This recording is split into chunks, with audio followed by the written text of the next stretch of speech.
कि जब पहली बार ओरिजिनेशन हुआ तो वर्ल्ड किससे बना था? आरएनए से, ऐसा बोलते हैं।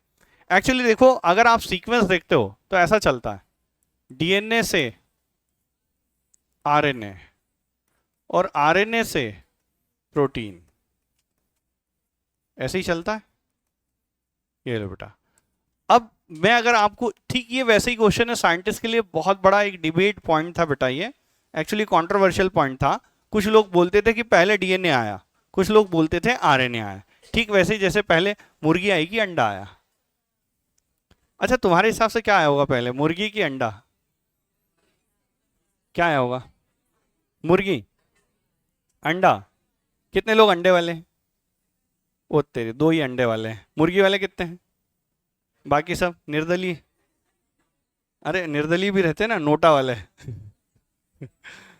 देखो मेरी बात समझो यार, मुर्गी आई या अंडा आया, वो देखो मेरी बात समझो। आप अगर जैसे अगर यू यहां से देखते हो सीक्वेंस में, तो यू लगेगा पहले डीएनए आया होगा, उसी के बाद आरएनए आया होगा। ठीक वैसे ही जैसे पहले मुर्गी आई होगी फिर अंडा आया होगा, तो उस हिसाब से मुर्गी पहले आई, अंडा बाद में। लेकिन अगर तुम देखो तो पहले कौन आया? मतलब कौन आया? आरएनए। अरे आ रहा है समझ में? तो बोले सर आया कैसे, वो समझाओ, मुर्गी अंडा छोड़ो, मुद्दे वाली बात करो। यार देखो मेरी बात समझना, यार क्या होता है, for essential life process, NCERT की लाइन है ये, फॉर इसेंशियल लाइफ प्रोसेस,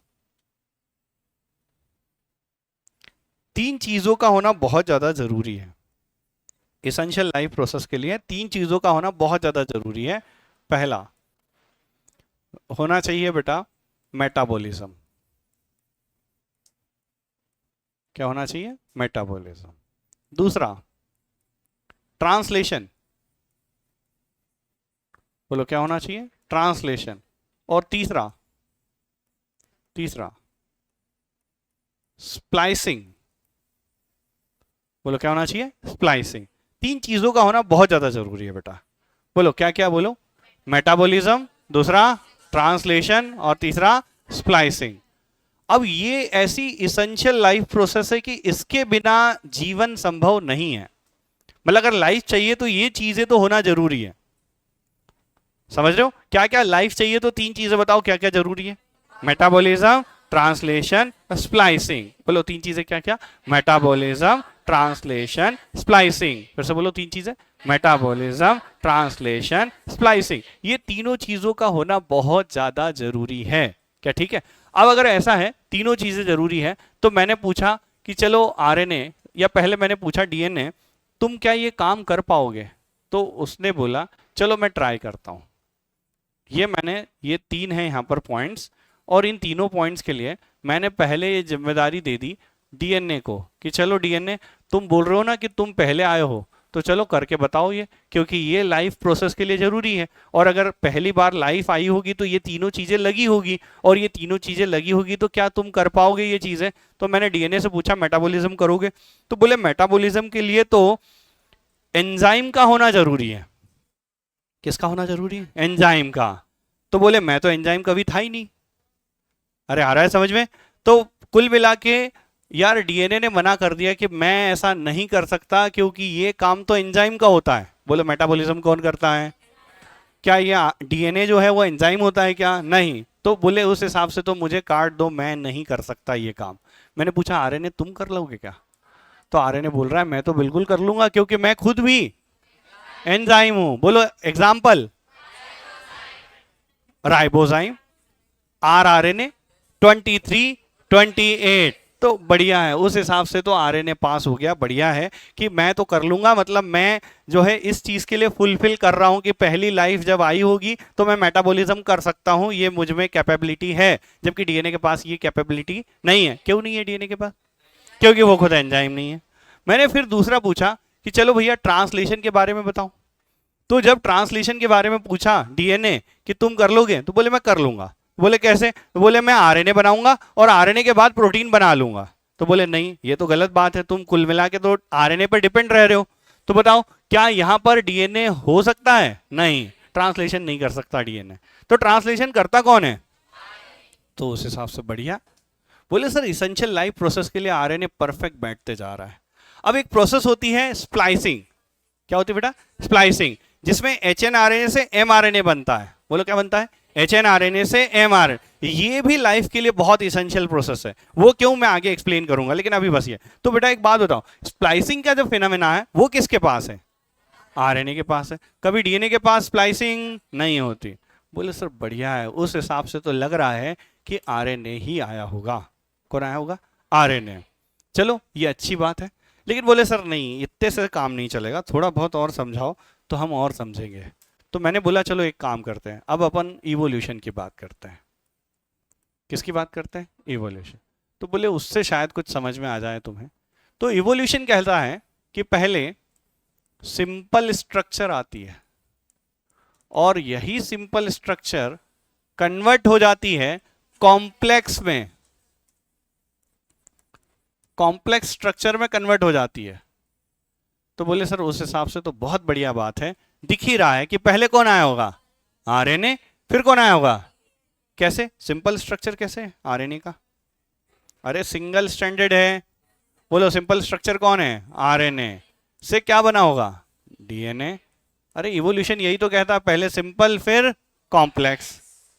ऐसे ही तो होता है। अरे पहले यूनिसेलुलर फिर मल्टीसेलुलर, ऐसा थोड़ी हुआ कि पहले मल्टीसेलुलर फिर यूनिसेलुलर, उल्टा थोड़ी जाएंगे। अरे आ रहा है समझ में? तो इवोल्यूशन तो एक्सप्लेन कर रहा है, उस हिसाब से तो लग रहा है। बोले सर पहले आरएनए ही आया होगा। कौन आया होगा? आरएनए।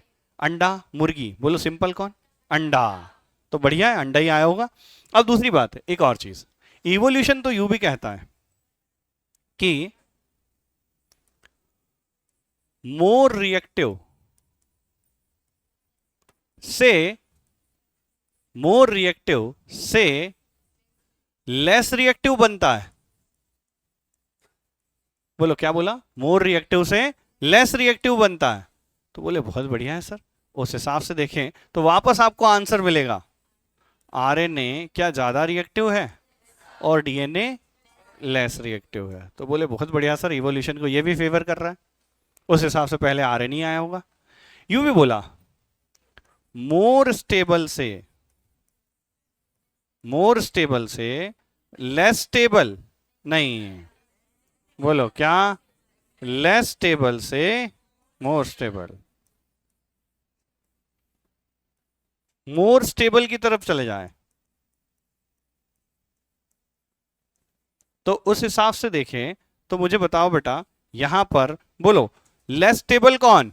आरएनए। अरे म्यूटेशन बहुत फास्ट कर लेता है, और आपको सारे कारण भी पता है यार कि इनमें जो है, आपको पता है आरएनए जो है ये ज्यादा रिएक्टिव क्यों है?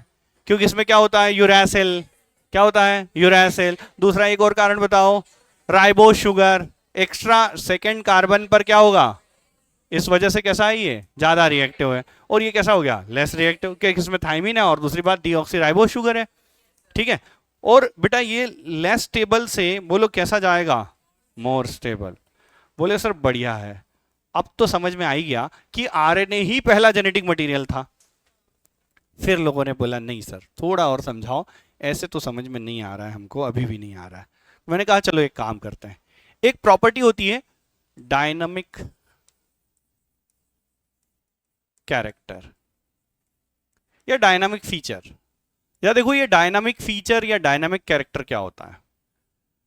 फिर से एग्जांपल ले लें, मैंने पूछा अमीबा से कि अमीबा तुम सर्कुलेशन, डाइजेशन, रेस्पिरेशन, एक्सक्रीशन ये सब कैसे कर लेते हो? तो बोले मेरे पास एक सेल है और मैं सब काम एक अकेला ही कर लेता हूं। ठीक है। अब मैंने पूछा चलो अगर ऐसा है डायनामिक कैरेक्टर, आरएनए से पूछा कि आरएनए तुम क्या क्या कर लेते हो? तो बोले पता है मैं मैसेंजर मॉलिक्यूल हूं। बोलो क्या है? Messenger molecule. दूसरा मैंने पूछा और क्या हो? तो वो बोलता है एडाप्टर मॉलिक्यूल भी हूं। अरे है। और मैंने पूछा और क्या हो? तो कैटालिटिक मॉलिक्यूल भी हूं। बहुत बढ़िया, उस हिसाब से तो ये परफेक्ट बैठ रहा है कि अकेला सब काम कर पा रहा है जैसे अमीबा कर पाता है। लेकिन मैंने पूछा चलो अब हमारी बॉडी की बात करते हैं, रेस्पिरेशन, एक्सक्रीशन, सर्कुलेशन, क्या अलग अलग सिस्टम बना रखे हैं? लेकिन यहां तो क्या हो रहा है? अकेला ही सब कर रहा है। तो यार ये डायनामिक कैरेक्टर दिखा रहा है कि पहले क्या आया? आरएनए, जबकि ये डीएनए के पास ये प्रॉपर्टी नहीं है, अकेला डीएनए सारे काम नहीं कर लेता। और बेटा ये दिखा भी रहा है ना कि अमीबा एक सेल है लेकिन सारे अकेला एक काम कर लेता है, लेकिन बेटा हमारी पूरी बॉडी है तो अलग अलग सिस्टम से जो काम कर रहा है। तो यहां से ये प्रूव हो रहा है कि जिसमें डायनामिक फीचर है वही पहला जेनेटिक मटेरियल है। तो इस हिसाब से कौन आया? तो बताओ क्या सारे पॉइंट फेवर कर रहे हैं कि पहले कौन आया? उसके बाद मतलब मुर्गी आई कि अंडा आया? अंडा आया, फिर कौन आया? मुर्गी। कैसे? क्लियर है?